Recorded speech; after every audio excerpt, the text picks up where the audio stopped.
M news network में दोस्तों आपका स्वागत है। मैं हूं आपके साथ राशिद जहीर।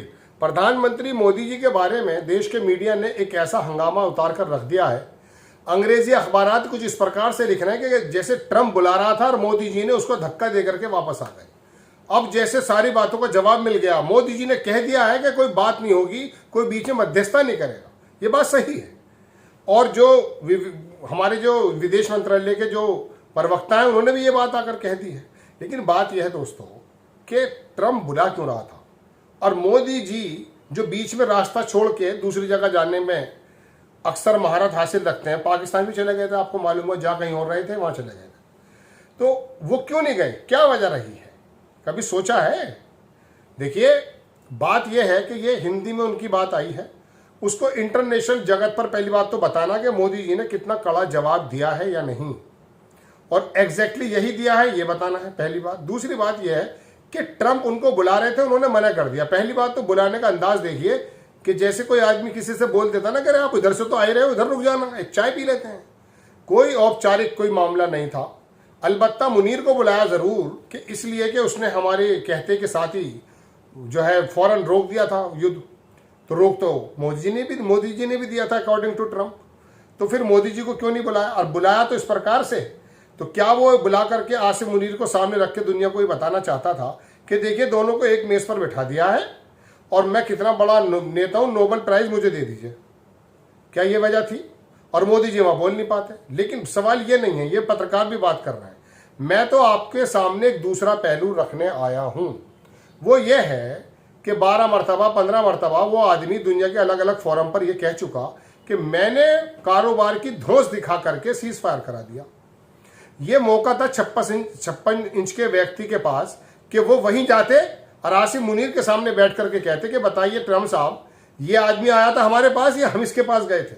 एक बात तो बात यह है दोस्तों कि अटल बिहारी वाजपेयी इंदिरा गांधी का समय होता तो संभव था कि इस प्रकार का प्रधानमंत्री रोल दिखाते कि आइए, हमने डेलीगेशन भेजा पूरी दुनिया में के बताने के लिए कि साहब पाकिस्तान जो है आतंकवादी मुल्क है। तो वहां इससे बढ़िया का काम था कि व्हाइट हाउस में जाकर के ट्रंप की मौजूदगी में आसिम मुनीर को सामने बैठ करके कहते कि बताइए आपका जो अजमल कसाब आपका आदमी था या नहीं, और आप किस प्रकार से बातें करते हैं। दुनिया को मैसेज देने की जरूरत थी और पूरी दुनिया को पता भी चल जाता कि हम गए थे सीज फायर के लिए या पाकिस्तान हमारे पास आया था। लेकिन ये काम करेगा कौन दोस्तों? 56 इंच का सीना रखने वाला व्यक्ति अगर इस काम को नहीं कर रहा है तो मेरा तो इतना नहीं है 56 इंच, आपका भी नहीं होगा। दोस्तों बात यह है कि अटल बिहारी वाजपेयी और इंदिरा गांधी इस समय इसलिए याद आते हैं कि उन्होंने अपने देश का प्रतिनिधित्व, उसकी विदेश नीतियों को कुछ इस प्रकार से लोगों के सामने रखा कि भारत का रोल अलग नजर आता था। लेकिन अब विदेश नीति क्या हो गई है? विदेश नीति ये हो गई है कि ट्रंप रोजाना छक्के पे छक्के मार रहे हैं साहब कि हमने ये काम करा दिया, हमने ये काम करा दिया। हमारे महामानव इस बात को इनकार कर नहीं रहे पब्लिकली। अब 35 मिनट की खबर को भारत के मीडिया के जो अखबार हैं, तमाम जो चैनल्स हैं, उन्होंने आके जो बताया है, अगर मैं आपको उसकी कुछ क्लिपिंग्स लगाऊं तो आपको उनकी हेडिंग पे भी हंसी आएगी। ऐसा लग रहा है कि जैसे मोदी जी ने कोई युद्ध जीत लिया। वो तो वहां जाकर के कैसा मौका था, उनको बता सकते थे मोदी जी कि देखिए अब आ गए, मुनीर भी ये बैठा साहब और आप भी बैठे हैं, बताइए क्या करना है। जो जाहिर सी बात है ट्रंप भी इसीलिए बुला रहे थे कि दुनिया के सामने बता देते। लेकिन बात यह है दोस्तों कि ज़ेलेंस्की जैसा सीना जिगरा कहां से लेकर आए कोई? ये मौका था, वो सारे डेलीगेशन पे जो पैसा फुका है तुम्हारा और मेरा गाना बजाना करके वो वापस आ गए सब। मोदी जी जाते और जाकर के माहौल को लूट लेते और पूरी दुनिया के अंदर मैसेज जाता कि भारत का एक प्रधानमंत्री आया था और आकर के व्हाइट हाउस के अंदर पाकिस्तान को तो आतंकवादी देश घोषित कर ही दिया उस आदमी ने, और ट्रंप को भी जवाब दे दिया था। दे सकते थे जिस प्रकार से विश्व गुरु यहाँ के जो बताते हैं। और ये ट्रंप जिसके बारे में जो बाकायदा चुनाव के दौरान जो यज्ञ कर रहे थे ना, ये भारतीय जनता पार्टी और आरएसएस के जो कार्यकर्ता है कि जैसे इनका फूफा जीतने वाला है, इस प्रकार से वो ट्रंप सामने बैठ करके जब कहता कि सामने, तो पूछते उससे कि हम तो तुम्हारे आने से बड़ा खुश हो रहे थे, हमने तो कह दिया था अब की बार ट्रंप सरकार, और आप क्या कर रहे हैं रोजाना।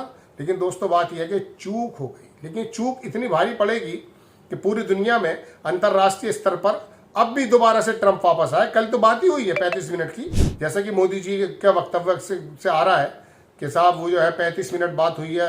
और अखबारों ने तो ऐसे ऐसे कॉलम लिखे हैं ऐसी मेहनतें करके कि जैसे उनके बिजली के बिल ही सरकार अब इस बार अदा कर देगी सारे। लेकिन दोस्तों बात यह है कि ये मौका था, जो मौका छूट गया। आप वहां जाते और जाके इस काम को कर सकते थे, लेकिन करेगा कौन? अब ट्रम्प साहब की सुन लीजिए, 35 मिनट बात हुई, चलिए कोई दिक्कत नहीं। 35 मिनट बाद होने के बाद अब मोदी जी ने कहा कि हमने क्लियर कह दिया कि मध्यस्थता किसी की स्वीकार नहीं होगी। बहुत ही अच्छी बात, मैंने कल ये एपिसोड बनाया, मैंने तारीफ भी की आपके सामने, देख लीजिएगा। और लेकिन दूसरे दिन ट्रंप आके क्या कह रहे हैं वीडियो पर लोगों के सामने कि हमने रुकवा दिया। वो 16वीं मर्तबा कह रहा है भाई। तो इसका मतलब ये है कि प्रधानमंत्री मोदी जी ने जो कल कहा था उसके तो सारे परखच्चे उड़ा दिए उस आदमी ने आकर के उस पर। उन्होंने कहा था कि हम ना किसी की मध्यस्थता कही और ना हम किसी की मध्यस्थता कबूल करेंगे।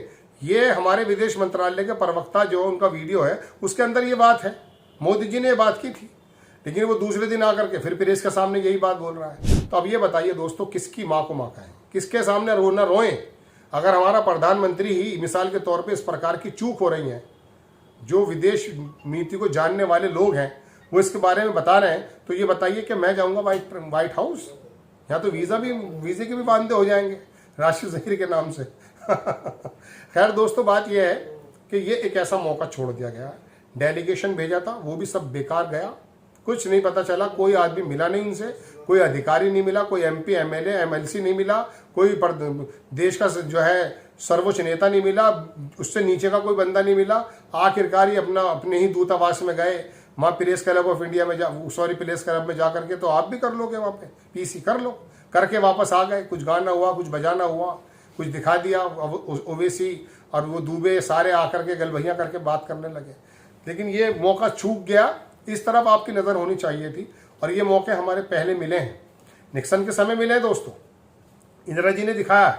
अटल बिहारी वाजपेयी के सामने जब परीक्षण की बात आई थी तो आपको याद होगा कि उस समय भी सैंक्शन लगे थे, लेकिन डिगे नहीं थे अटल बिहारी वाजपेयी।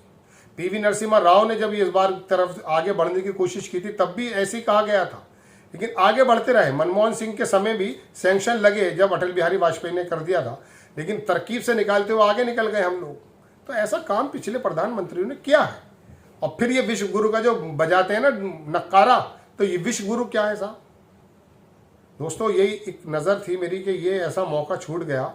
इस मौके को शायद हम अच्छी तरीके से भुना सकते थे। लोगों का विचार, लोगों का विमर्श इसी तरफ है कि मोदी जी चाहते तो व्हाइट हाउस से छक्का मार सकते थे, लेकिन बहरहाल वो उसकी कुछ हो गई होगी आपस में बात, जैसे भी है।